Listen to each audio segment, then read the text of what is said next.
Hi, it's Kellyanne Conway. And I'm David Plouffe, and we have some surprising news. We're teaming up for a brand new podcast, The Campaign Managers. I know what you're thinking. Why would Plouffe and Kellyanne do this? Because frankly, Kellyanne, we disagree on just about every issue, except about what it takes to win a presidential campaign. Kellyanne ran Donald Trump's campaign. I ran Barack Obama's campaign. We understand things like early vote. We understand how to leverage an opportunity and how to play defense when you've made a mistake. 2024 is an election like none other, and David Plouffe and I are going to take you behind the scenes like no one else can. We're going to lean into our one-of-a-kind experiences, really educate our listeners about what to keep an eye on, and discuss the current strategies and tactics that both campaigns are deploying on the campaign trail. We're going to disagree, we're going to dissent, but we're going to deliver. You won't want to miss this unique pairing. Join us by listening to The Campaign Managers with Kellyanne Conway and David Plouffe. The first episode is out May 22nd, available wherever you get your podcasts. This episode of The Prosecutors is brought to you by Huggies Little Movers. Get your baby's butt into Huggies Little Movers. We got you, baby.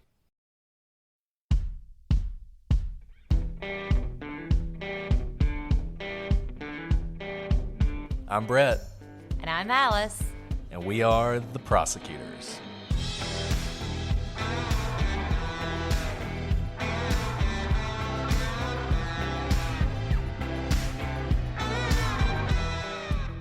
Today on The Prosecutors, a young woman goes missing after a night out on the town with her ex. 6 years later, Jermain Charlo's family is still wondering, where is she?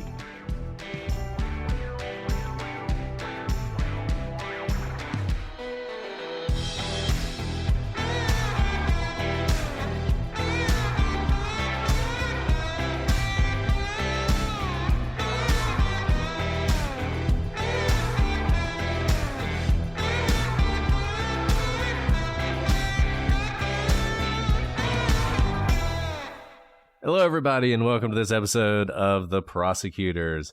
I'm Brett, and I'm joined, as always, by my Zungide co-host, Alice.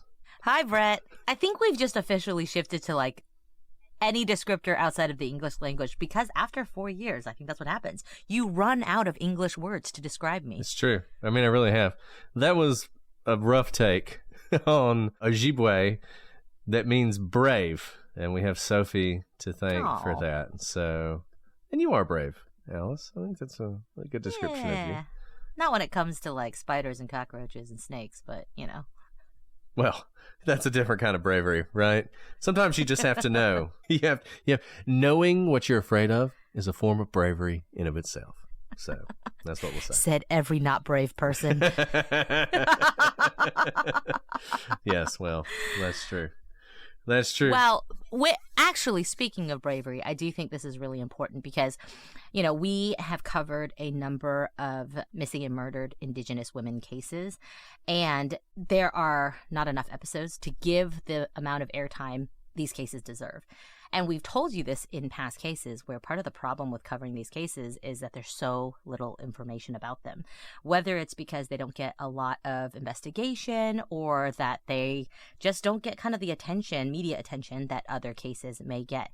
And so there are people and podcasts and organizations that have cropped up over the years specifically to speak out on MMIW, missing and murdered Indigenous women. And they are really incredibly brave because a lot of these people who cover these cases lived those lives on these reservations themselves, and to speak out is a form of bravery in itself. So not to make light of bravery, but when I think about people who are doing that type of reporting, I'm anything but brave next to them.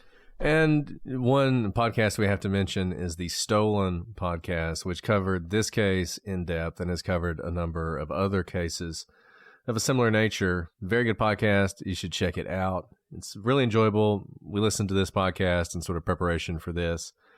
And Germaine's case is one like so many that I think shines a light not only on her individual case, but also the greater problem. When you listen to these cases, we talk about this, you can wax poetic about true crime all day long. And we talk about sometimes, what's the point? Why do we do this? Yes, it's entertainment, but what else? And obviously, focusing on the victims is always important, but when you listen to stories like this, you also learn about other bigger problems that are pervasive in a lot of areas.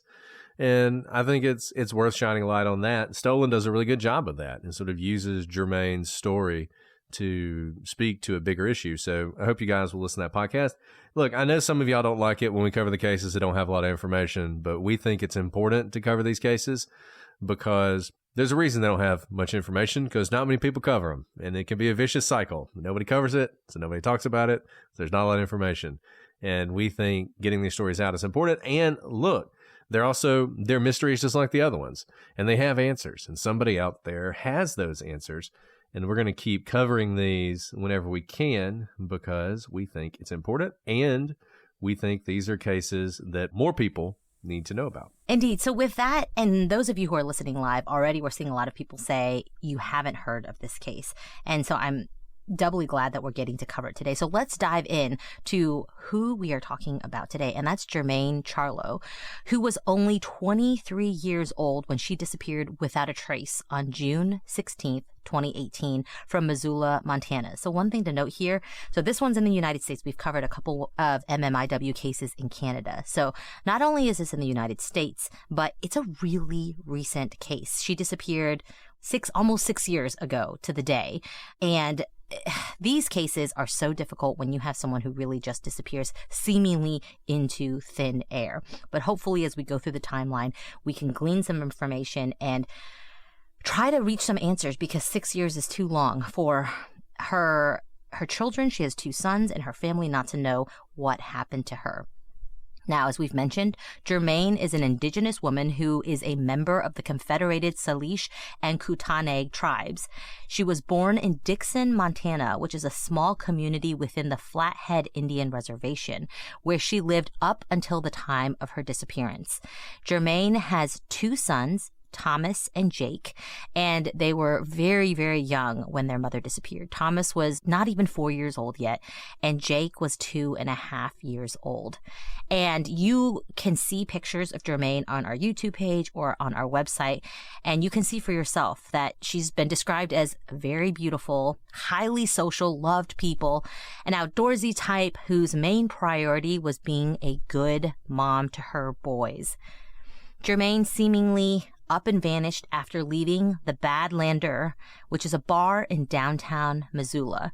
She had been at that bar and a couple other bars that night with her ex-boyfriend, who was also the father of her children, Michael DeFrance.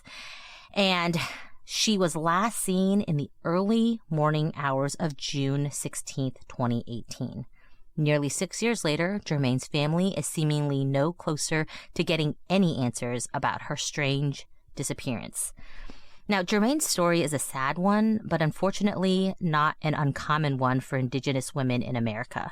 In 2015, the National Congress of American Indians found that an estimated 40% of women who are victims of sex trafficking identify as American Indian, Alaska Native, or First Nations.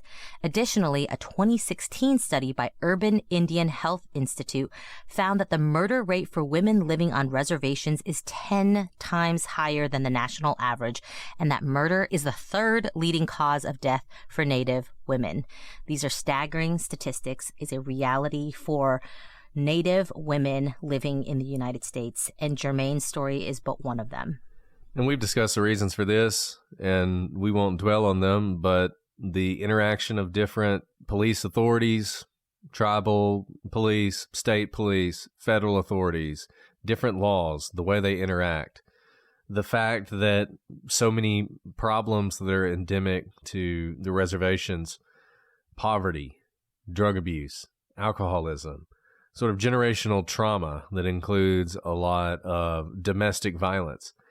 This all combines to cause this, and there are a lot of people who are working very hard to make the situation better, but it's obviously a big problem, and it's one that doesn't get a lot of attention and doesn't get a lot of resources, and it perpetuates from generation to generation, and Germaine was part of that. You know, we're going to talk about her relationship with her boyfriend. It wasn't the first time she was in a violent relationship, because her father was also violent with her mother, and so I think her aunt was in a relationship with a lot of domestic violence. Domestic violence was something that plagued the area, and it plagued Jermaine's life. And you're going to see that as we begin to walk through the history leading up to her disappearance. So let's start with her relationship with Michael DeFrance, because it's hard to talk about this case and not talk about their relationship. So Germaine and Michael DeFrance, they had a very tumultuous relationship with documented incidents of domestic abuse on the part of Michael DeFrance. The exact timeline of their relationship is difficult to confirm, but Michael's mother recalls them dating on and off for about 8 years. On April 13th, 2013, Germaine and Michael got in an argument at their home in Dixon, Montana. Michael is the father of Germaine's children, and they're living together. According to police, Germaine told the police that DeFrance held her down across the hood of a van, hit her 4 times in the face and head, threw her on the ground, and spat on her. Michael, I think, said he only hit her once, as if that, makes it better. Michael would plead guilty to the charges of partner or family member assault, PFMA, which is the statute in Montana. Montana actually has some pretty good domestic violence laws. We'll talk about those more as we go on. He's ordered to pay a fine, spend a day in jail, forfeit firearms for a year, and complete 40 hours of domestic violence treatment. This was in 2013. It is likely that in 2011, he also had a similar charge against him, though it's a little unclear. His record is sealed. He would have been a minor at the time, so that's probably why, but pretty good argument that this was not the first time he did this. At the time of this incident, Germaine is only 17 years old. These days, a lot of people are learning about all the benefits of fasting, like weight loss, mental and physical performance, and gut health, but worry about the whole not eating part. Well, that's exactly why Prolon was created. Introducing Prolon, a revolutionary plant-based nutrition program that nourishes the body while making cells believe they're fasting. Researched and developed for decades at the University of Southern California Longevity Institute and backed by leading U.S. medical centers, Prolon helps promote healthy blood sugar, support cardiovascular health, and reduce abdominal fat. But Prolon isn't a diet. Prolon is science. Science based on Nobel Prize-winning discoveries in medicine. And this all starts with Prolon's 5-day program. Snacks, soups, and beverages all designed to keep your body in a fasting state. It's unlike anything you've ever experienced. And I know what you're thinking. 5 days seems like a long time. I don't know that I can do it. I hear you. I didn't know if I could do it either when I started Prolon's program.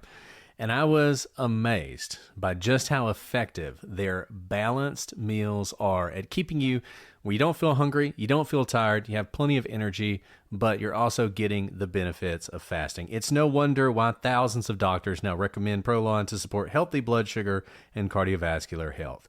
Right now, Prolon is offering the Prosecutors listeners 15% off their 5-day nutrition program. Go to prolon.com/prosecutors. That's PROLONLIFE.com/prosecutors for this special offer. This show is sponsored by BetterHelp. This year has gone so quickly. I am stunned that it is almost, as we record this, the end of May. You guys are hearing it in June. What's something you're proud of in 2024 so far? What's something you still want to accomplish this year? Life goes so fast, and it's important to take a moment to celebrate your wins and make adjustments for the rest of the year. Therapy can help you take stock of your progress and set achievable goals for the next 6 months. Therapy isn't just for people going through big life changes. It's always helpful to learn positive coping skills and how to set boundaries. It empowers you to be the best version of yourself. And if you're thinking of starting therapy, give BetterHelp a try. It's entirely online, designed to be convenient, flexible, and suited to your schedule. Just fill out a brief questionnaire to get matched with a licensed therapist and switch therapists anytime for no charge. Take a moment. Visit betterhelp.com/prosecutors today to get 10% off your first month. That's BetterHelp, HELP.com/prosecutors. Homes.com knows when it comes to home shopping, it's never just about the house or condo. It's about the home. And what makes a home is more than just the house or property. It's the location and neighborhood. If you have kids, it's also schools, nearby parks, and transportation options. That's why Homes.com goes above and beyond to bring home shoppers the in-depth information they need to find the right home. And when I say in-depth, I'm talking deep. Each listing features comprehensive information about the neighborhood, complete with a video guide. They also have details about local schools with test scores, state rankings, and student-to-teacher ratio. They even have an agent directory with the sales history of each agent. So, when it comes to finding a home, not just a house, this is everything you need to know all in one place. Homes.com. We've done your homework. And this is, something helpful to bring up here. So Germaine was drawn to Michael for a lot of reasons, as we all are as teenage girls. But one thing that she lacked was a stable home. She, had a mother and a father, but I think her father, self-professed, was really not in her life because her parents were very young. They were teen parents. I think her mom was only 15 when she was born. And she did have grandparents and great-grandparents around who I think served as a huge stabilizer in her life. But because of her family situation, she kind of bounced around multiple family members' homes. And this is worth mentioning because a lot of women who are vulnerable across the board, whether Indigenous or not, have these kind of family situations that make them vulnerable. She didn't really have a father in her life, and she didn't have really even a stable mother figure at the time. Her mom had to go work, I think, was out of town sometimes, whereas Michael had a mother and a father and siblings who all lived under one roof. And I think that likely had something to do with the attraction to him as well. It was something that she lacked in her own life that she was seeking to fill. In the summer of 2014, they're still together. At this point, Germaine is pregnant. In fact, she's 8.5 months pregnant. So she's about to have the baby. And when you know it, Michael DeFrance is arrested again after a fight with Germaine. In this fight, Germaine's aunt actually intervenes because, once again, Germaine is 8.5 months pregnant. And DeFrance throws her onto the ground. He is arrested, but it doesn't appear that any charges are pressed against him for this event. And this is not unusual in domestic violence situations. Usually, for every conviction in a domestic violence situation, you're going to have multiple arrests that never lead to charges or never lead to convictions. A lot of times, the reason for that is fairly simple. The victim doesn't want to testify. They don't want the person to be charged. And we've said this before, it's a myth. The whole pressing charges thing is a myth. You can prosecute someone whether the victim wants to press charges or not. But practically speaking, if the person who is the subject of the attack is not willing to testify about the attack, it's impossible to continue with that case. You can imagine why that is. If you don't have the person who was there and who suffered kind of the abuses of the perpetrator describing and testifying under oath what happened, what you're left with is likely very little evidence, right? Usually other people are not around, but then it becomes a he said, she said, except she's not saying anything because she's not testifying. And usually these abuses, no matter how violent they are, they're difficult to capture as evidence in pictures. Bruises take days to develop. You can hit someone very hard and do immense emotional, even physical damage, but it may not show up in a picture, right? We've seen this a lot where we've heard of just, horrific beatings, and the pictures don't quite match what we know happened to the person because, again, welts take some time to develop, but when you call the police, you take the pictures right away. And of course, by the time a case goes to trial or goes before a jury or a judge, those scars or those wounds likely have already healed. So it's not like you're showing up with a freshly beat up face to be able to show the jury what happened. And again, the person with the freshly beat up face is not showing up in these instances. And, we talk about strangulation sometimes in reference to other cases. And one thing that's interesting about strangulation, oftentimes you will have bruising, but a lot of times you don't. And this goes, I just go back to this. Whenever you hear a case and anybody tries to put definitive weight on something that you do or do not see, and the whole case turns on that. One problem with that is the body's weird and everybody is different. We talked about the various rigor mortis and liver mortis and all that stuff, and people want to put so much weight on that, and it's so hard because everybody's different. Strangulation, a lot of times, you'll have pretty severe damage internally. So usually strangulation, if you die, they're going to be able to figure it out, because even if there's not external signs of it, you're going to see internal stuff, whether it's broken hyoid bones or just all sorts of damage to the muscles. And one thing I'll say about strangulation, I bring this up because strangulation is something that often happens in domestic violence and is alleged in some of what's going on here.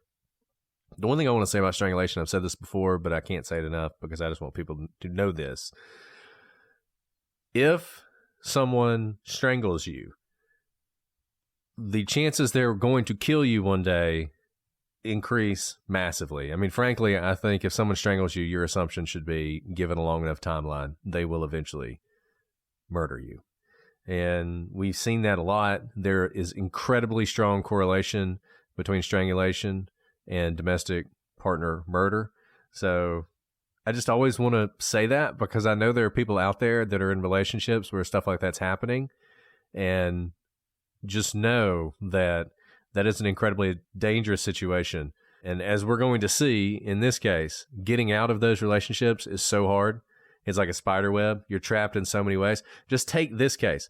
Germaine's in a situation where she's 8.5 months pregnant. What is she supposed to do? You know, she doesn't have a lot of resources. She's got a baby that's about to be born. She needs Michael in her life. So I think that probably has something to do with the fact that we don't see these charges pressed. Anyway, that's an aside, but I think an important one. And that's, you know, we talk a lot about personal crimes, and strangulation is one of the most personal ways you can kill someone. We've also said stabbing too, because there's a level of being close to a person and having to physically touch them. Strangulation, oh my goodness, because when the physicality of strangling someone is you are incredibly close to them, and you're incredibly close to their face, which is showing all of the pain and all of the suffering that you are imposing on them. And in seeing that, and you continue to do it, that level of suspending any care for the other person, I think, is what leads to that correlation of murder down the road, right? So they've studied these, there's statistics behind it, but when you think about the psychology of it, there are things there, right? Like, think about a toddler or a child who doesn't know the results of their actions. Once they see someone react to what they're doing, if they truly did not mean to hurt someone, they immediately stop. That's the opposite in a strangulation case. Usually, most of the time, you're not strangling someone from the back because your thumbs, opposable thumbs, are the strength of your strangulation. You're going for the hyoid bone, which is right below your chin. You're not strangling someone from the spine, from the C7. That's plenty of protection for your neck. Of course, you can strangle someone from the back, but typically these types of cases, you're facing them, looking straight into their faces, seeing the evil you're doing to them, and continuing and having no regard for them. That level of anger and disregard for the other person, I think, is, you can begin to imagine why you can see murder down the road. So July 11th, Germaine gives birth to the couple's first child together. That's 2014. So by November of 2014, Germaine is calling the police again. This time she's reporting an argument between her and Michael. She claims that Michael took her phone, dropped it in water, and broke it. The responding officer says this is a civil issue, not a criminal issue, and nothing further was done. Not really right about that for a couple different reasons, not the least of which, in a lot of states, if you destroy someone's phone to prevent them from calling the police to report the fact that you're abusing them, that in of itself is a crime. That's 2014. Another year passes. In December of 2015, Germaine has given birth to the couple's second child together. So now you're beginning to see, over the course of just a couple of years, seemingly prolonged abuse, if not escalating, and even more intertwined lives between Germaine and Michael because of the birth of additional children. And you heard earlier that Germaine loved her children. May 15th, 2017, Germaine makes a Facebook post about DeFrance's abuse. Now, the Stolen podcast reports that it said, quote, "People think it's fun to be in an abusive relationship. Well, it's not. Michael DeFrance has hurt me to the point where now he's threatening me to be with him to make things right or I lose my kids. My kids are my all and my heart. This morning, because I refused a kiss and just wanted a ride to work, he decided to leave. I gave him his things. Yes, I did push him out of the door so I could lock it, but he had no reason to put his hands on me." So this is a public post, and shortly after this, Germaine and Michael broke up. But even though they broke up, they've been together, 8 years? They lived down the street from each other. They have 2 children together. Those are really difficult lives to unintertwine from each other. And we see that. Just about 2 weeks later, despite breaking up, or less than 2 weeks from breaking up on May 30th, 2017, Germaine and Michael attend a concert together in Bozeman, Montana, while still broken up. When they were driving home that night, it was around midnight, and you might think, okay, maybe they're broken up, so maybe Germaine has some leverage now. Michael will treat her better. Quite the opposite. During that drive, Michael, in his rage, was mad again at Germaine, and he actually pushes her out of a moving car, and she's left there. He doesn't turn around. He doesn't say, "You've learned your lesson, get back in the car." He pushes her out of a moving car and drives off. And a police officer picked Germaine up. Now, Michael was again charged with partner or family member assault in that instance. And as serious as that sounds, pushing someone out of a moving vehicle and leaving them, for dead, for abandonment? She's far from home. She's not going to be able to walk home from Bozeman. Despite that, the charges against Michael would later be dismissed.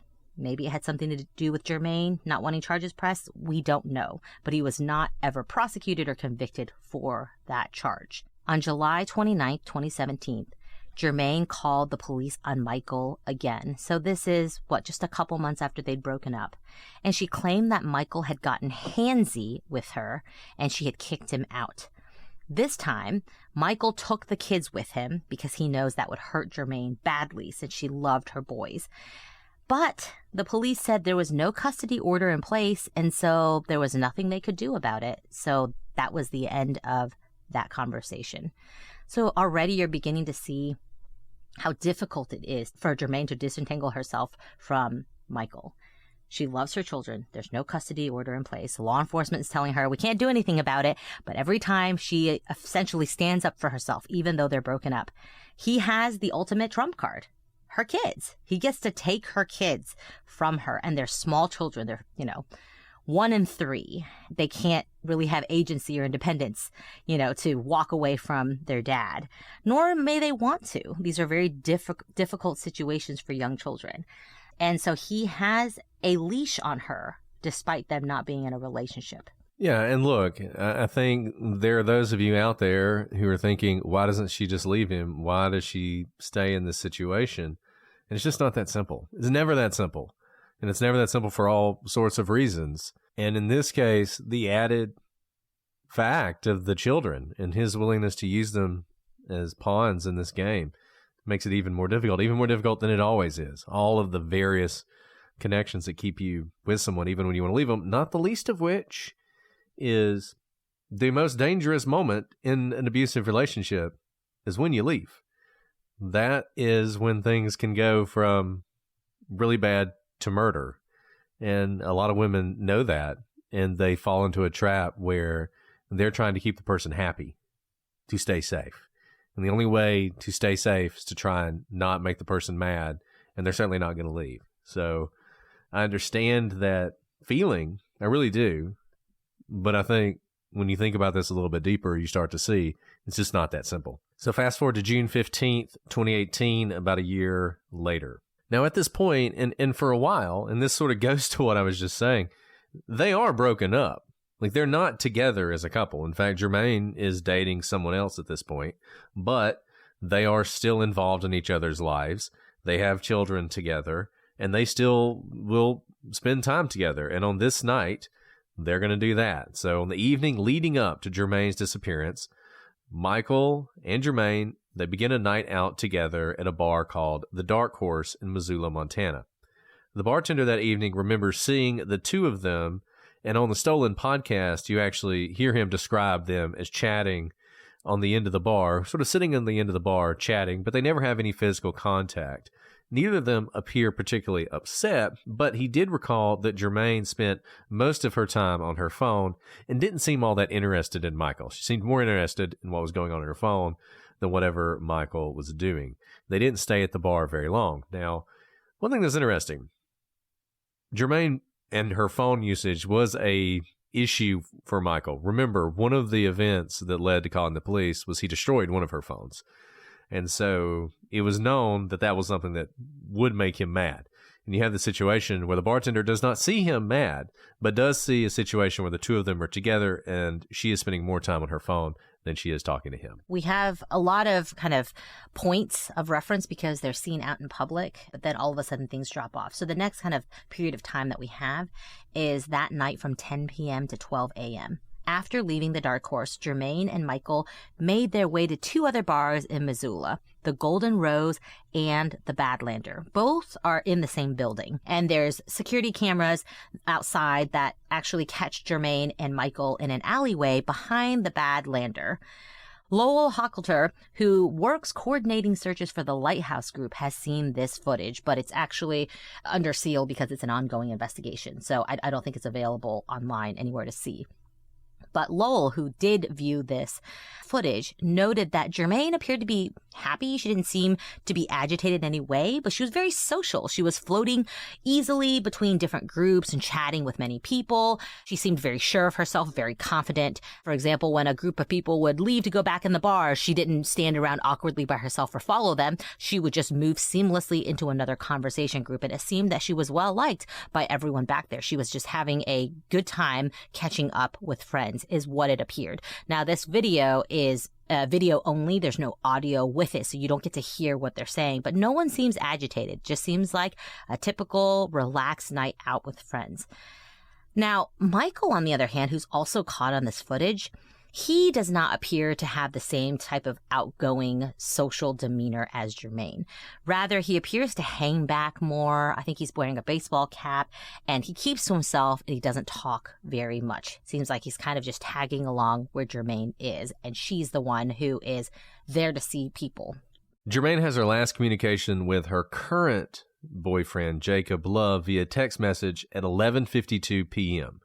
The two of them very recently started dating, as we said. He was out of town. He's 200 miles away on the evening that Germaine goes missing. But she was planning on staying at his house that night, which I think is an interesting point. So she's out with the father of her two kids. They're hanging out. She has no intention of going back home with him that night. She's fully intending to stay at Jacob's house. And if you think about this, those of you who may be thinking, well, that's weird. If she's already dating someone and she's serious, or not, who knows how serious it is. But why would she be out with an ex? Think about it. She's only 23 years old. She's been with this guy for basically a decade. She grew up with him. I mean, they were children together. They had children as essentially children together. When you have someone who's been in your life for basically half of your entire life and they still live down the street and you share children together, your lives are just so intertwined. It doesn't surprise me at all that they are still on these terms where they can go out together, because he is so much a part of her life, kids or no kids. I mean, he is essentially her entire childhood. Yeah, I mean, look, you can think this is weird if you want to, but I think Alice is right. I think this is just a very complicated situation, and people are complicated. They just are. Everyone is. We all have weird complications in our lives, and this was a complication for her. And she's, and once again, I think it's important to note what Alice said earlier. It's not like they're out on a date and she's like sitting in his lap and they're totally focused on each other. She's being a social butterfly. He's there, but he's just one of the people that she's seeing and hanging out with. We're focusing on him for a reason, as we're about to get to. So at around midnight, Jermaine and Michael are caught on the same surveillance camera walking down the alley behind the Badlander and turning the corner out of frame.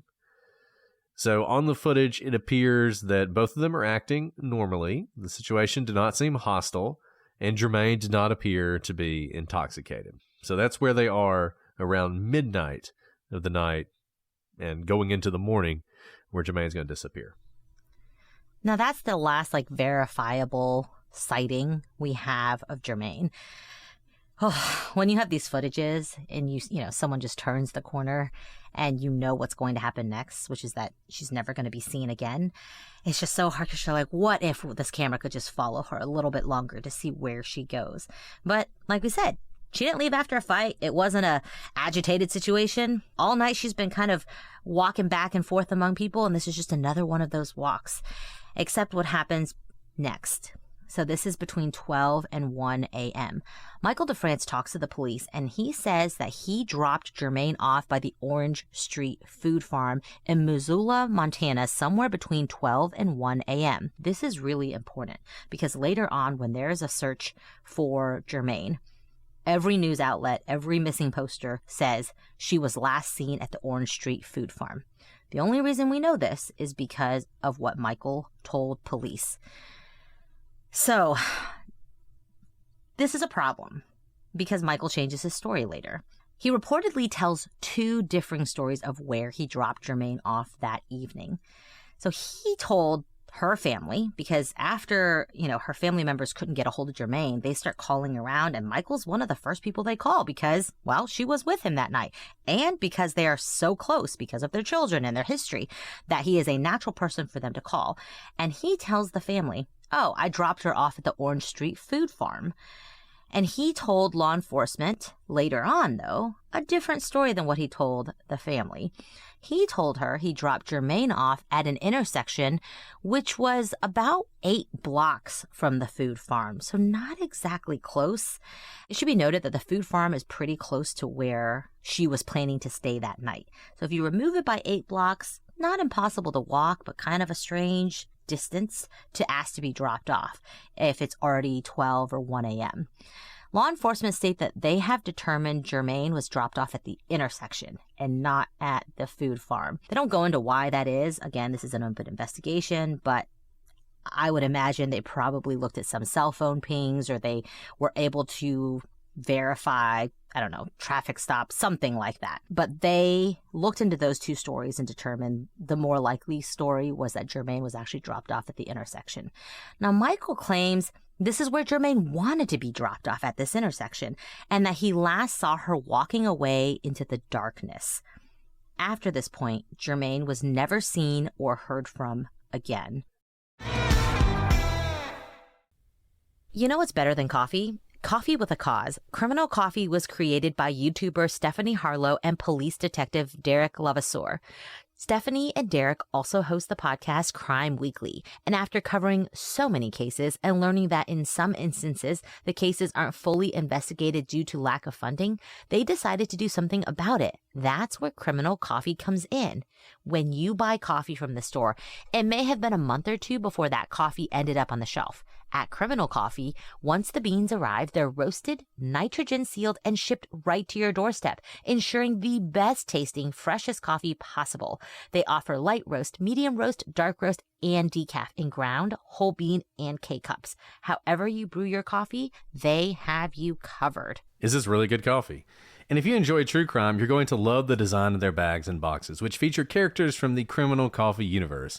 All you have to do is scan the QR code on the bag or box, and you'll see the latest developments and which characters are solving crimes and which ones are committing them. And the most important thing is that a portion of the profits of every bag or box sold goes directly to solving cold cases utilizing the latest technology and DNA testing. They've already raised over $15,000 and were able to solve the first case they funded, which was a Jane Doe case that actually had an interesting twist. For over 50 years, investigators thought the victim was a woman. Criminal Coffee got involved, funded the DNA testing, and it turned out that the victim was actually a man. And not only were they able to figure out who the victim was, they also found his living relatives. And now they have the answers they've been seeking for all these years. So if you want delicious, high-end coffee delivered right to your door, head over to criminalcoffeeco.com and use our code prosecutors for 10% off your order. Once again, that's criminalcoffeeco.com. Code prosecutors for 10% off. Let's drink some coffee and solve some true crime. I remember when I first got access to the internet, I went into some of those roulette chat rooms, and some creepy guy messaged me right away, and I was utterly freaked out as a 12-year-old. And I didn't grow up with the internet the way kids do today. I can only imagine what it's like for them. Who knows what they're seeing on social media, what music or videos they're looking up. It's unnerving to think of everything they can do on their phones now. Which is why I want to tell you about this lifesaver for both parents and children, Gab. Gab is the leader in safe smartphones and watches for kids, teens, and tweens. With no social media apps, no internet browser, and GPS tracking, Gab devices were built from the ground up specifically for kids and teens and are the way to keep your kids safely connected. And Gab phones and watches are still tech kids actually want. There's unlimited talk and text, a clean music streaming app, and over 100 third-party apps that can be installed at parents' discretion. It's amazing to me. My kids are still pretty young, but they already know how to use the phone, and they already want to use it. And they're going to get their hands on a phone eventually, and I want it to be one that I can trust and that I can monitor. Other safe device options or parental controls let you know what's already been accessed. But Gab's phones and watches are built with smart filtration that proactively blocks harmful content before it ever reaches your kid. That's why I really think Gab is a game changer, and I can't recommend enough that you give them a try.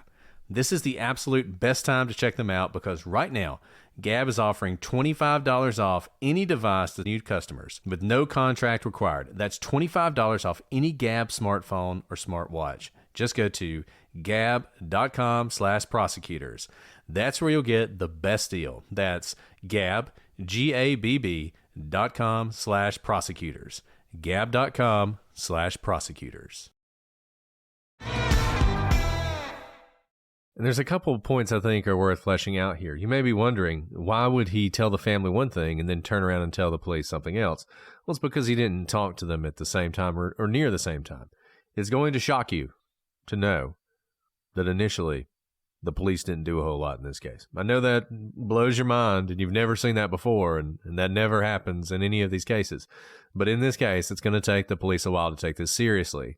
It's going to take, I think, about 10 days before the officer, who has been very dedicated to uncovering what happened in this case, finally got on the case. But up until that point, there wasn't a whole lot. And the family in this lighthouse group, they're doing the search by themselves. So, of course, the first thing the family does is they call Michael and say, hey, have you seen Germaine? And he says, oh, yeah, I dropped her off at the food place. Now, then, 2 weeks later, he tells the police he drops her off at this intersection. I think it's important what Alice said. The more likely thing is the intersection. I think the reason for that, and we don't have specifics, but we know enough about what the police know that I think it is the cell phones. The cell phones were near the intersection, but they were never near the food market. Now, it would make sense for him to drop her off at the food market, at the food farm, because as Alice said, to our understanding, this is close to where she was going. So it would make sense for her to ask to be dropped off there. But it doesn't seem like she was. And although in isolation, if from the very beginning he had told the story of the intersection, it makes sense to some extent because, as I said, she was always planning on staying somewhere else. He was always going to drop her off somewhere. So it makes sense for him to have done it, but not there. And it certainly doesn't make sense for him to have changed the story. Now, look, it's possible he just, remembered later something he didn't remember the day after. That's not normally how memory works. And one thing to note, so I don't think that this particular area is their neighborhood, right? Like, I don't think Michael knows this area very well. So why say the Orange Street Food Farm? Because that's really specific. It's something to come up with right away. Well, just as I have no inside knowledge of the investigative file here, but if he were talking to me, or I'm hearing this after the fact, as the investigator, as the questioner, the first thing that pops in my mind is, oh, she told him to drop her off at the food farm.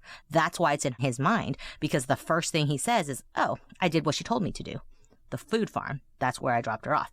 Otherwise, it would be a little confusing why you would insert an area that under any investigation would probably rule out that you actually did that. So again, I have no inside knowledge on that, but that would be my sense if I were listening to him tell two differing stories is, someone told you to drop them off at the food farm, and it was probably Germaine.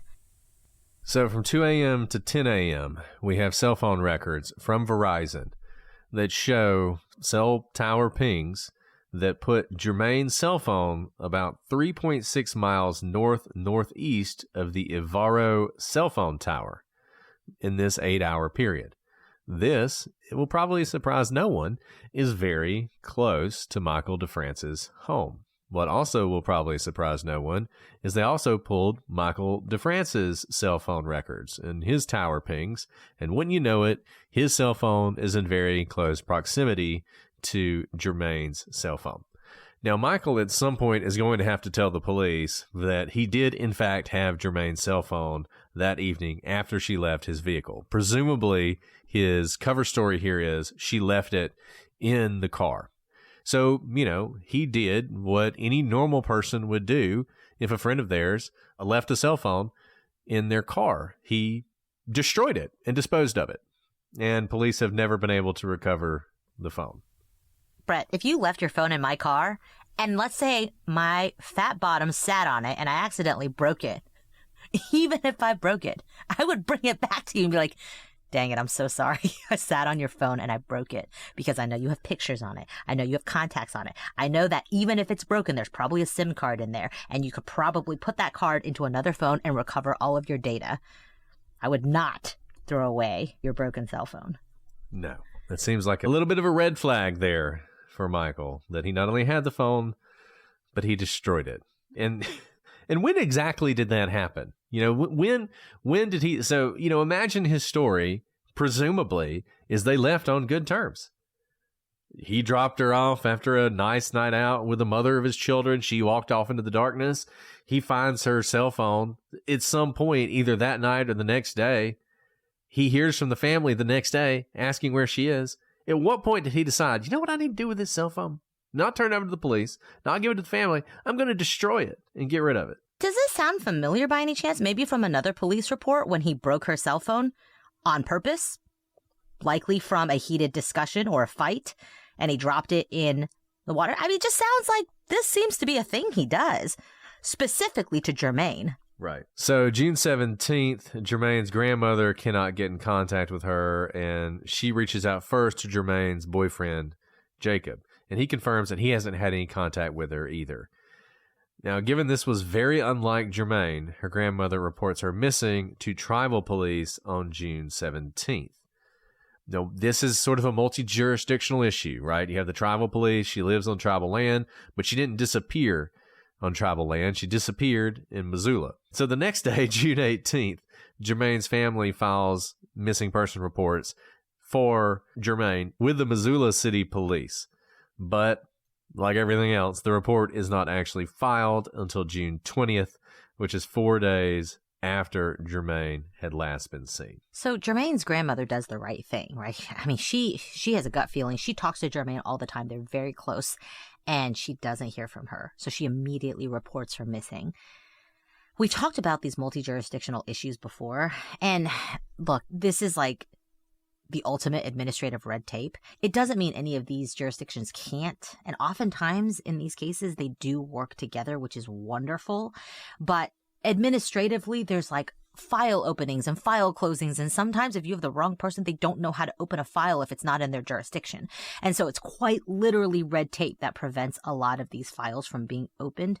And when you have reservation lands, which are their own jurisdiction, apart from federal or state localities, it gets very hairy, especially when you are going to bars that are outside of your reservation. You often go off your reservation to go do many things, as Germaine did that night. And because of that, that's part of what causes the delay in her actually being reported. So, because they're not getting much help from police, on June 22nd, 2018, Germaine's mother, Jennifer, contacted the Lifeguard Group, which is a group working to end human trafficking. And you may be thinking, whoa, human trafficking, what are we talking about? All we know is Germaine disappeared. Human trafficking is a real problem, especially for Indigenous women, for any vulnerable woman. And Germaine was young. She was 23 years old. She was beautiful. You can imagine that she could very well be the target of a pimp who thinks they can make a lot of money off of her. This happens way more than you'd like to think. Unfortunately, both Brett and I have investigated and prosecuted a number of these cases. Oftentimes, these women can be the gamut, right? They can be young runaways. I would not call a 12 or 13-year-old runaway who has no other options consenting, but it's difficult when you're in those situations. They're vulnerable. They're picked up by an older pimp who says, I'm going to give you all the food and all the shelter and even money and dress you up real nice. you have nothing else in the world because you just ran away from even tougher situations, you're going to say yes. But is that consenting? No, that's human trafficking, especially because then you become indebted to that pimp until you stop making him money and then he throws you out or kills you. Second, women who are just kidnapped, snatched off the streets. Your, mothers may have scared you when you were younger. That does happen. It doesn't quite happen like so much as you may think, like a white van rolls by and they open a sliding door and they just grab a girl off the street. That can happen, but oftentimes they are canvassing a particular area, probably a low-income area, and they know and see the types of women who are unattached, like they're independent, maybe they don't have stable families who would know that they're missing, that they may have people around them who want to do them harm. Oftentimes, these women are sold into human trafficking by loved ones, family members, boyfriends, whatever. It happens. And so when you have something like this happen, even though we don't know for a fact that human trafficking may be something that happened to Germaine, it is absolutely statistically a possibility, which is why they reach out to the lifeguard group. And so 6 days after Germaine disappeared, this volunteer group canvassed the area of downtown Missoula. And you're not going to be surprised that after nearly a week, there's no signs of Germaine found. They asked people if they've seen her. Germaine is known in the area. She's very social. She's well-liked. People remember generally seeing her. But you're talking 6 whole days later, there's very little usable information that people have at that point. So on June 27th, which is 10 days after Germaine is initially reported missing, the Missoula County Sheriff's Department applies for a search warrant for the DeFrance home, her personal property belonging to Germaine, including her cell phone. So they're starting to work this case. Now, we know about these search warrants because the county, for whatever reason, did not seal them. Oftentimes, search warrants are sealed. The city is also investigating Germaine's disappearance and, in fact, has the lead on the case. We know they issued search warrants, but we don't actually know what they say because they are not sealed. But we do know, in this case, that no items were seized during the search, that there were photos taken. As we said, one of the reasons the cell phone wasn't seized is because by this point it had been destroyed and disposed of. It's unfortunate that it took 10 days. Maybe if it had taken less time, the phone wouldn't have been destroyed, but that's where we're at. So this investigation begins to run long. We've already lost a lot of time. We're going to lose more. July 13th, 2018, so nearly a month later, the county is applying for a search warrant for Germaine's EBT records in order to look at her financial activity. Once again, would have been nice if they had done that a little bit earlier, but I know they don't have a ton of resources, and they're quickly running out of leads to the extent they even had any, other than the big one, Michael DeFrance. And I'll say they didn't stop there. The Missoula County Sheriff's Department applies for yet another search warrant on August 1st, 2018. And this one is related to Michael DeFrance. This warrant is for his location history, his browsing history, search history from Google, which Google does provide. And this is when it's determined that Germaine and Michael's phones were in close proximity to each other between 2 and 10 a.m. the day that Germaine disappeared. So what is that? 2 months later is when we're figuring out that their phones are together during the times that no one sees her ever again. So the next day, on August 2nd, 2018, 1 day later, the Sheriff's Department applies for another search warrant, this time to search for the DeFrance's family property a second time. I'll say they are moving quickly. As soon as they find out this information, they're applying for the second search warrant. In the warrant, they ask for a 10-day surveillance of the DeFrance property, including infrared photography and drones. And the department wants to capture evidence of hidden buildings, bunkers, storage areas, and other areas of concealment. What you're hearing here is maybe a hostage situation, right? They're trying to use all of these seemingly very high-tech devices to see if there's any underground bunkers that she's being held. Their investigation is leading them to this particular search warrant. We've said that there has to be probable cause to support why you want to search for these things. But as you can probably tell, this is a pretty big search. It's not 1 day, it's 10 days. It's using infrared photography, drones, things that cost a lot of money. And it's not clear if this surveillance, even though the warrant was granted, it's not clear if the surveillance ever actually occurred. because of how involved that is, this particular search is. They don't have to document what they have or have not done back to the court. You have to fill out like what you take, but we don't know if this surveillance happened as they described it to get permission for. That's a really important thing to know, by the way. The warrant just asks permission to do something. Then what you do with the warrant, that's kind of like your ticket to what you're able to do, but you have to stay within the parameters of what you've been given permission to do, but it's not an order for you to have to execute everything that you've listed out for permission in that warrant. So on the previous 3 warrants, unlawful restraint was listed as the reason for the warrant. So the reason was they thought that Germaine was being unlawfully restrained by Michael. But in this particular warrant for the search of the property, it now changes from unlawful restraint to deliberate homicide as the reason for the warrant. So whether it was just the cell phone information that led them to change their reason from that she's being held hostage to this is a homicide investigation, we don't know. They haven't spoken about that. But that change is stark within the warrant. So by October 2018, now the FBI is involved and the DeFrance property is searched with FBI cadaver dogs. Now, there were some logistical, financial issues that prevented this search from being complete until October, and that was 4 months after Germaine's disappearance. The good thing is cadaver dogs are pretty good. I think even after 4 months, if there was a body there or had been a body there, they're pretty good at finding them. The property was searched for 2 days. Blood was found on 2 items. These items were sent to the crime lab to determine if the blood was Germaine's. Unfortunately, the results were inconclusive. So that's the last sort of significant event in the investigation into Germaine's disappearance. The case has sort of hit a dead end, but it's not the last interaction with Michael DeFrance and the police. On July 28th, 2021, he was indicted for possession of firearms. He had been convicted in 2013, as we said earlier, of a violent crime when he assaulted Germaine. That was when she was 17. You may remember that. Because of that, under federal law, he is not allowed to have a firearm. He had 4 of them. So he was indicted for that. He pled not guilty, as everyone always does. He was released under strict conditions.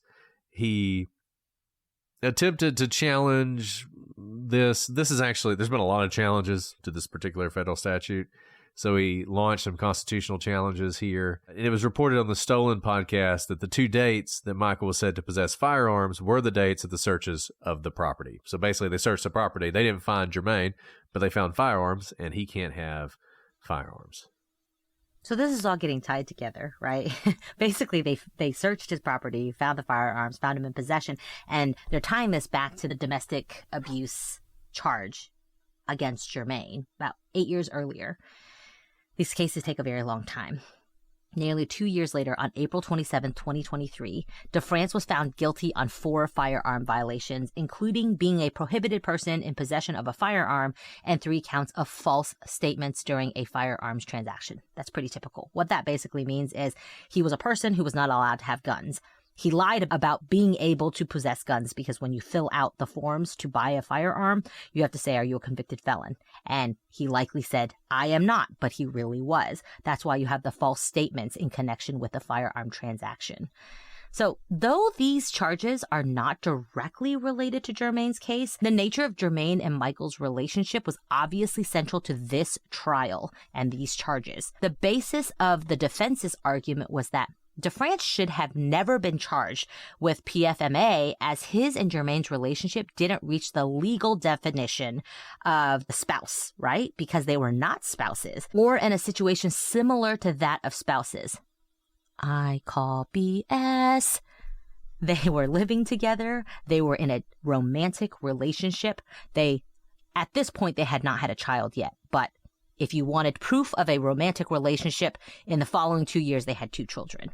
So the defense was saying it was a technicality, right? They're arguing that that first conviction was not valid, and you need that first conviction to have the secondary conviction, because the secondary conviction completely relies on the fact that you're a felon in possession of a firearm. If you're not a felon, you're a person who can have a firearm. And so they're saying that first conviction never should have been charged with it because Germaine was not his wife. They were not legally married. They were not under the definition of a family member. Obviously, that statute is supposed to capture domestic relationships. And in this instance, the defense, I mean, it's a creative argument, I will say. It's a little bit of a step too far, I would say. I'm not sure I could make that argument if I were defense counsel there. But it did not win the day. But because central to this trial was that particular relationship, because they're contesting that the relationship falls under the category of this domestic violence statute, they discuss Germaine and Michael's relationship in depth, including the 2013 assault. And it's devastating. I mean, it's clear that their lives are intertwined and that they are, in fact, in a romantic relationship. Now, even though DeFrance was convicted of all 4 firearm violations, and he was looking at 10 years in prison for these convictions, he received just 21 months in prison. Which is embarrassing. That judge should be embarrassed. The prosecutors were obviously asking for more than that. He should have gotten more than that. There are so many reasons he should have gotten more than that. But the judges have the discretion at the end of the day, and he got, what is that, 1 year and 9 months. So that's the justice system for you sometimes. And it's unfortunate. He's going to spend a little time in prison, but not a whole lot of time in prison. And remember, he hasn't spent really any time in prison. He spent, 1 day in prison for that domestic violence assault. And the other ones all got dismissed. So in some ways, when you see these types of charges, it's not about the gun. Right. It's not about him possessing a gun at all. It's about everything that preceded it. This is essentially Germaine's trial that she never got to have. Yeah, and one of the things that good judges will often take into account is the fact that you've done all these things in the past and never been punished for them. You spent a day in jail after you did all this stuff. You know, you were never charged for throwing her out of a car. We talked about this some in a recent legal briefs, that judges can consider that kind of stuff. Well, they don't just have to consider what you're convicted of. They can consider everything. And this should have been a case where, I mean, the thing is, felon in possession of a firearm is he's not a felon, but in this case, prohibited person. You can get 10 years for it. You can get 15 years for it now. And judges are supposed to determine when should you get closer to 10 versus closer to probation. This guy should have got a lot more. He should have got a lot more. And it's unfortunate that he did not. I don't know if some of these arguments in trial, even though the state or the government won those arguments, if the judge took that into account at sentencing and thought, well, it was close. It was close that he should even be convicted, so I'm not going to give as much time. But it is what it is. So that's how long he'll be in prison, about-ish. You know, there's interesting sort of little legal things that we've mentioned throughout, the different sealing of the indictments, the challenges that Michael attempted to raise. You know, one challenge he attempted to raise, which I see all the time, is it was actually legal for him to possess a firearm in Montana, but it was not legal for him to possess a firearm under federal law. And you will often see defendants try and use that as a reason. But unfortunately, the Constitution is supreme. Federal law is supreme. So if it's illegal for you to do it federally, you won't go to state prison, but you can still go to federal prison. So that's where he's at. And the good news is he's now been convicted of this. So he is a felon going forward. And hopefully if he's ever caught with a firearm again, they'll give him a little bit more time. Okay, so that's the case. That's the evidence. It's not a lot. I know you're hoping for more. It's one of the reasons we wanted to do this. But now we're going to move into theories. As I said earlier, there is a detective, Guy Baker. He is a detective for the city of Missoula. He is passionate about this case. He wants to solve this case. He's been working on this case since 2018. And he says, he will tell you this is not a cold case. I'm working it. Want to get to the bottom of this. And he's essentially said there are 3 theories of what he thinks could have happened. And we are going to talk about those theories. I'll just go ahead and say one theory that no one thinks happened is that she left voluntarily. I know that's always something that comes up. Maybe she decided to go off and start her new life. No one thinks she ever would have left her kids. As you heard from her Facebook post, that was not something she was willing to do. This episode is brought to you by Progressive Insurance. Hey guys, whether you love true crime or comedies, celebrity interviews, news, or even motivational speakers, you call the shots on what's in your podcast queue, right? And guess what? Now you can call the shots on your auto insurance too. Enter the Name Your Price tool from Progressive. The Name Your Price tool puts you in charge of your auto insurance by working just the way it sounds. You tell Progressive how much you want to pay for car insurance, then they'll show you a variety of coverages that fit within your budget, giving you options. Now that's something you'll want to press play on. It's easy to start a quote, and you'll be able to choose the best option for you fast. It's just one of the many ways you can save with Progressive Insurance. Quote today at Progressive.com to try the Name Your Price tool for yourself and join the over 28 million drivers who trust Progressive. Progressive Casualty Insurance Company and Affiliates. Price and coverage match limited by state law. This episode of The Prosecutors is brought to you by Huggies Little Movers. Huggies knows that babies come in all shapes and sizes, and their tushies do too. Huggies Little Movers with its curved and stretchy fit. Moms know that there's nothing worse than an ill-fitting diaper, especially for your active babies. I love Huggies because I can rely on them to keep my baby covered while she moves around. You guys have heard about my sweet little baby. She just turned 1, deep into mobility. I am so excited about Huggies Little Movers because she can roll around, jump around, climb, which is everything she's doing. And I know that she is covered, and so am I in the cleanup. And we all want the very best for our babies, and that's Huggies. Huggies Little Movers are curved, so babies feel comfy no matter how much they're moving around. And they're moving around a lot. They also offer up to 12-hour protection against leaks, which is a game changer. Get your baby's butt into Huggies Little Movers. We got you, baby. And, you know, we now have her financial records. There was no mass amounts of cash being withdrawn in anticipation of running away. There were no bags packed. She was in constant communication with her new boyfriend that night, you know. She was in constant communication with her family members who heard from her earlier that night. She was about to start a new training program, I think at the fire department that Monday. She had things she was looking forward to that she made plans to attend. And if she were to have disappeared, she didn't have the means along with her. She didn't have a car. She didn't have clothes other than what she was wearing. She didn't have credit cards or cash on her. And, you know, like in so many of these cases, you mentioned that the firefighter thing. And she was starting that training. Her grandmother actually went on a trip and asked Germaine to go with her.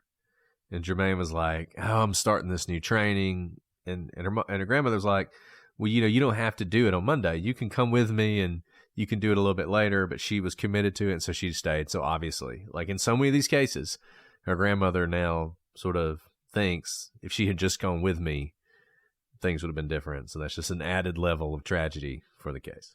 Okay, so the first theory, I think, is one that probably is obvious. Detective Baker's first theory is that the person who was last seen with Germaine is connected to her disappearance. That's not rocket science. If you're the last person seen with someone who disappears, you're going to be at the top of the suspect list until you're ruled out. We, of course, know the last person she was seen with was Michael DeFrance. He says it himself. Now, DeFrance seems to be the subject of a lot of investigation, as you can tell with all of these search warrants. He's charged with firearm violations stemming from the investigation. But there were other suspects who were investigated as well. Now, there are several reasons why DeFrance is a top suspect here, right? We'll kind of go through them really quickly here that you've already heard. Germaine and Michael had a tumultuous relationship with documented abuse, where law enforcement was called, not just by Germaine, but also by family members and third parties who witnessed what was going on. In fact, third parties, her aunt, tried to intervene on her behalf when things got so violent. We know that Michael was with Germaine on the night of her disappearance, was the last person to see her. Self-proclaimed said he was the last person to see her, dropped her off at her last known, quote-unquote, location. DeFrance's story about where he dropped off Germaine shifts, changes. That may not mean he's lying, could be bad memory, but whenever you have shifting stories on a key fact, the most important fact about a missing person, the last place they were seen, that will draw a lot of suspicion to you. So remember what those differing accounts were. He claims to have dropped Germaine off between 12 and 1 a.m., yet her phone pinged in the area of his home from the time of 2 to 10 a.m. And Michael explained this by saying that he broke her phone and then disposed of it. Also a strange story. Also, where are the broken pieces? Police have never found them. Family and friends of Germaine's claim that DeFrance really wanted to get back together with Germaine. Even one of Michael's ex-girlfriends claimed that he was obsessed with Germaine and cited that as the reason for their breakup.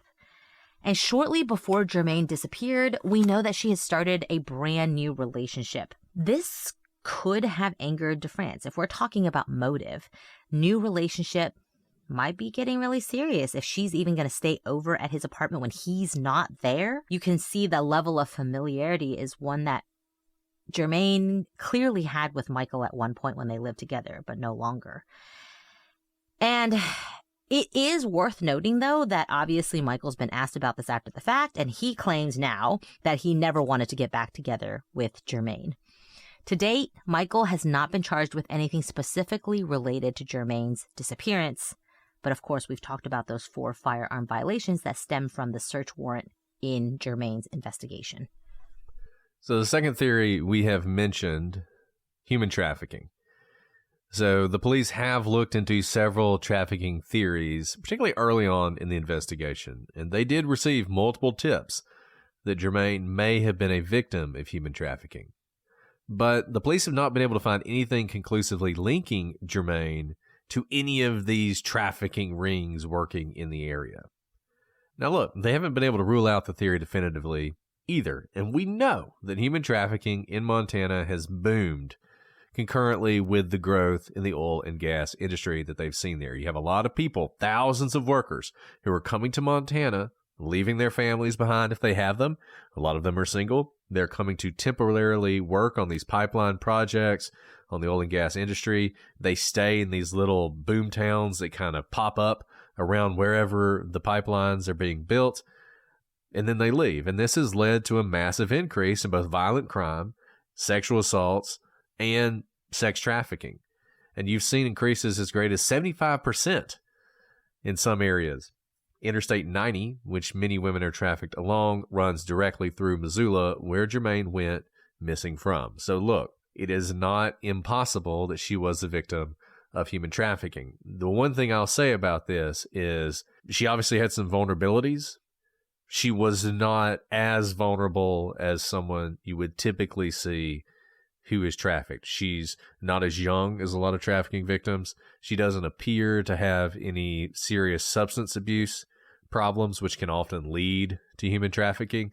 So I actually don't think she's a good candidate for it, but given everything else that's going on, I don't think you can rule it out. Also, that's a really good point. Obviously, anyone can be the victim of sexual violence, but she also is not the personality profile that sex traffickers will typically go after. She's confident. She looks you in the eye. She's social. She talks to a lot of people. Honestly, oftentimes they prefer girls, young girls who are unsure of themselves, don't know where to turn to for help, and so they feel helpless, trapped in a hotel room, having to turn tricks to make their pimps money. And she, as we see from 2 hours of footage behind the Badlander, is very confident. She has plenty of friends that she can talk to. She knows where to turn to talk, right?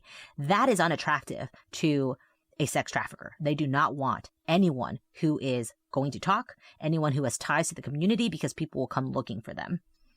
Again, does not rule out sex trafficking, but I would say her profile does not fit the typical, let's just pick this girl off of the street. So the third theory for Detective Baker was that he actually received a tip that a woman was killed on the reservation during a drug deal gone wrong.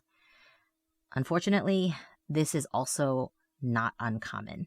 I very much believe that a woman was killed during a drug deal on the reservation, probably not just one woman, and there probably were multiple drug deals. He did investigate this lead, though, but he was not able to confirm that this particular tip in this event even occurred at all, never mind that it was Germaine. Additionally, early into the investigation, Detective Baker shared that there were non-residents on the reservation drug trafficking, but he interviewed these individuals and there was just nothing linking them to Germain. It wasn't obvious that Germain was a user, that she bought from them, that she was friendly with them, even knew them. So while there may be this illegal drug trafficking crime happening on the reservation, unfortunately, reservations are going to be ripe with crimes.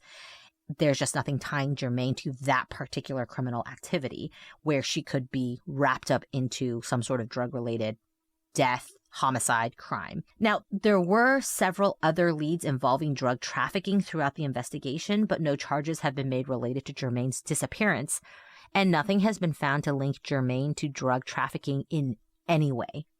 I think it's really important that night, she spent most of her time outside of the bar, not even with a drink, right?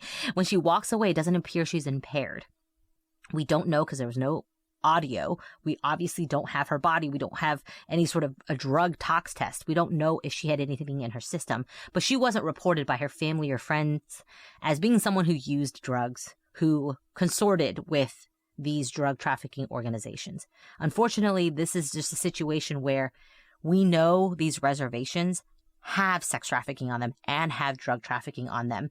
But based on the information we know so far, there's been no links tied to those criminal activities with the disappearance of Germain. And look, is it possible that Germain got out of Michael's car that night?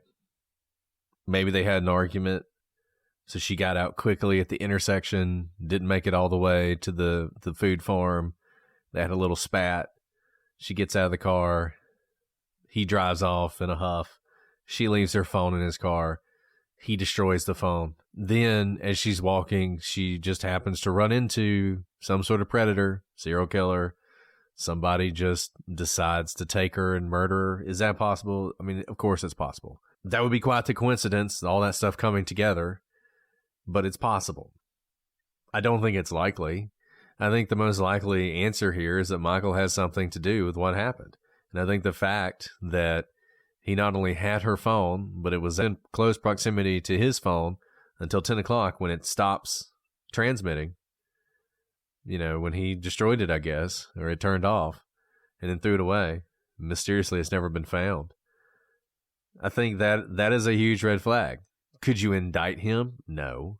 Is that enough? No. Is it enough to investigate him very seriously? Absolutely. But we have to have something else.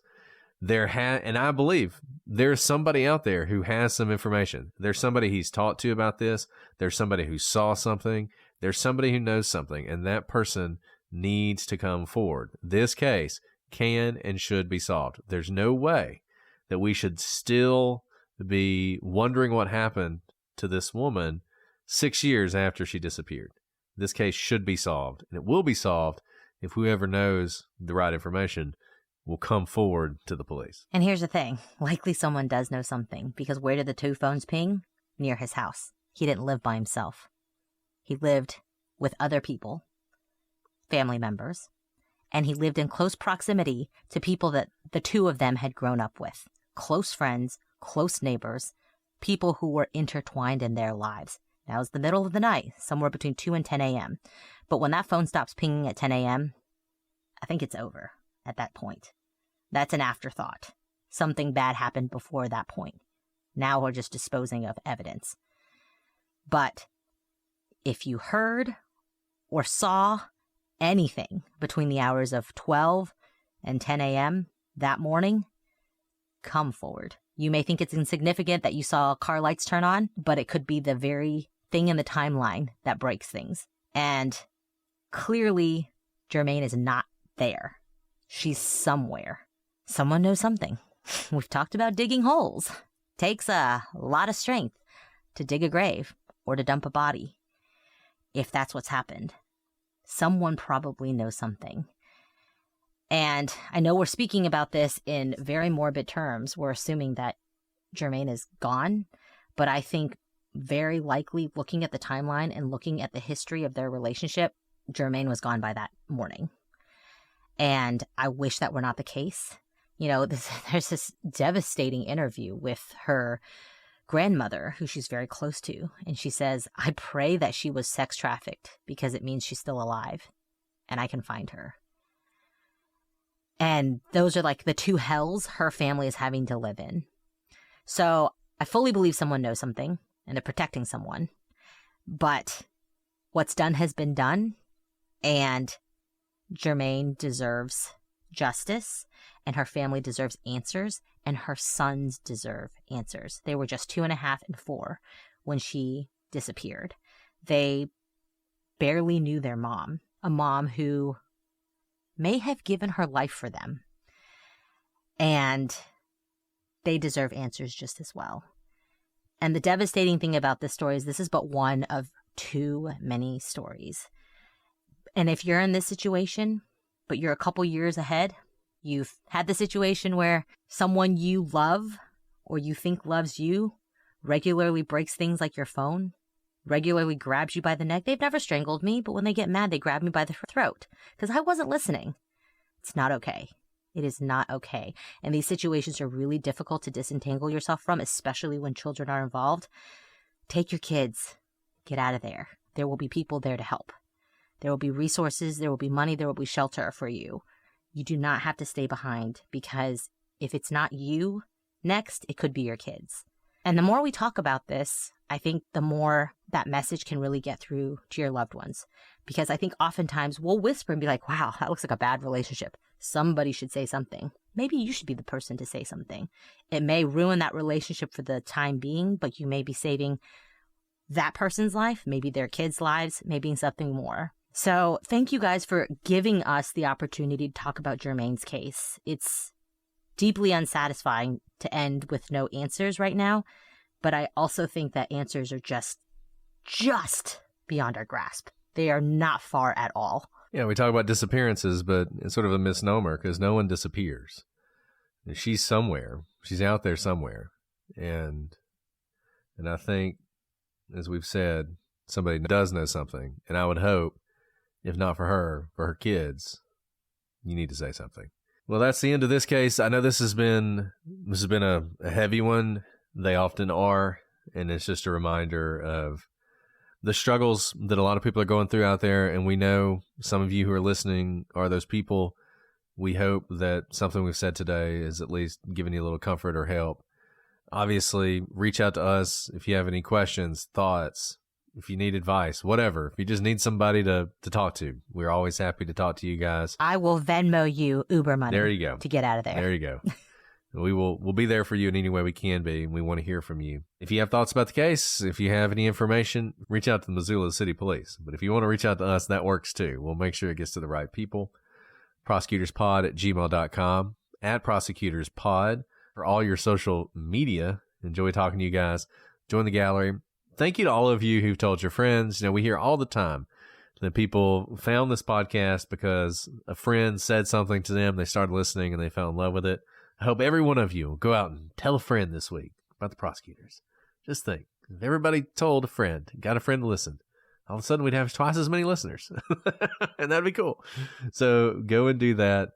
Thank you to everyone on Patreon who supports the podcast and those of you who joined us tonight for this difficult case. Always good to have you guys along for the ride. Alice, this has been a heavy one. Do you want to do a question?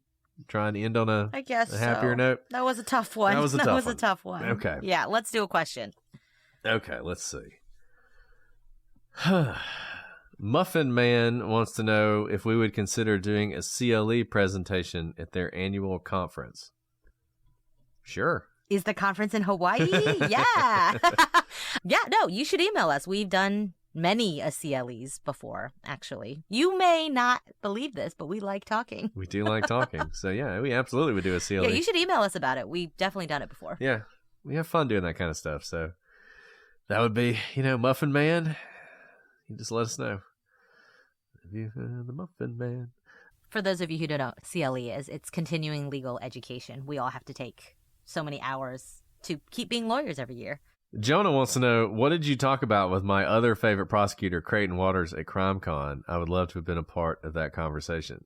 I asked him if I could take a picture, thanked him, and then slinked away because he's so intimidating. I mean, he's a very nice guy. But I can't believe Brett ran away. So I saw him in a different thing. I just assumed you all had a great conversation because it was like bourbon night. Well, it was kind of late, so we could have.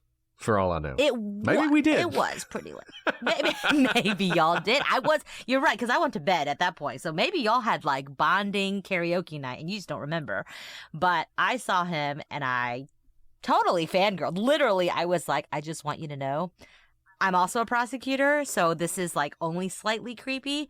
But I watched your entire trial and I thought you did an excellent job. And I literally just told him, like, from one prosecutor to another, I was like, you faced some really intense struggles in that trial. And thanks for being a great representative for prosecutors. And he's like, thanks. Who are you? And I was like, I'm a prosecutor. I'm a prosecutor too. Let's see. But he was incredibly nice. Okay. Well, we finished the case today. Do we need to sign weighty off? One. We do, and we're about to. Obviously, we'll be back with a new case next week. Frankly, not really sure which one it'll be, but we will have one. So until then, I'm Brett. And I'm Alice. And we are the prosecutors.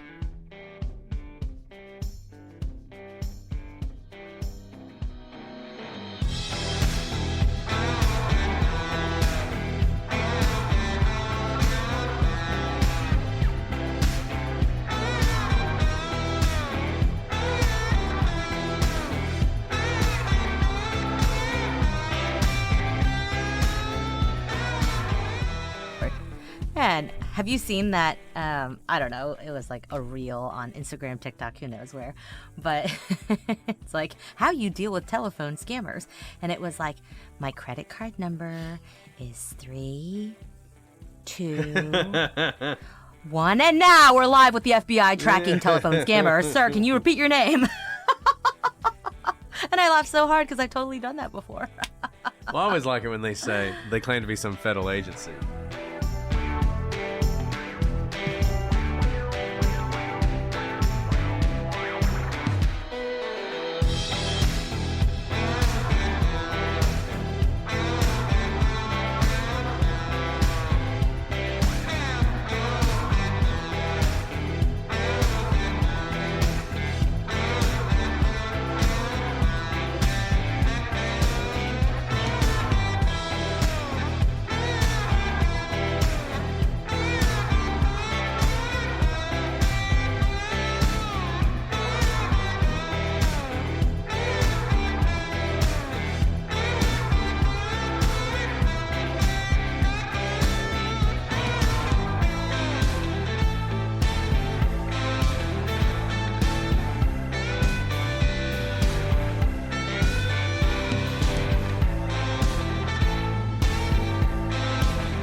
I know, and I'm like, oh, they did that all the time at our office. Wow. And we'd be like, is that right? Well, that's so funny because I'm literally sitting next to an FBI agent right now. Can you read me your badge number? And they're like, click. Yeah.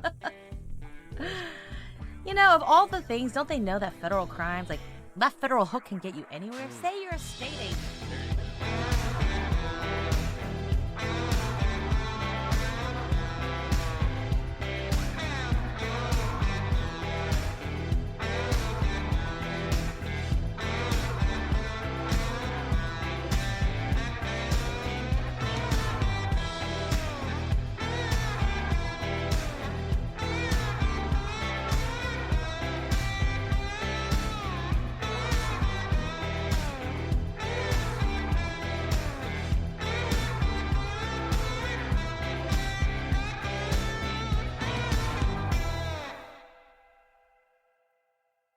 Stream your favorite drama movies and TV shows on Pluto TV.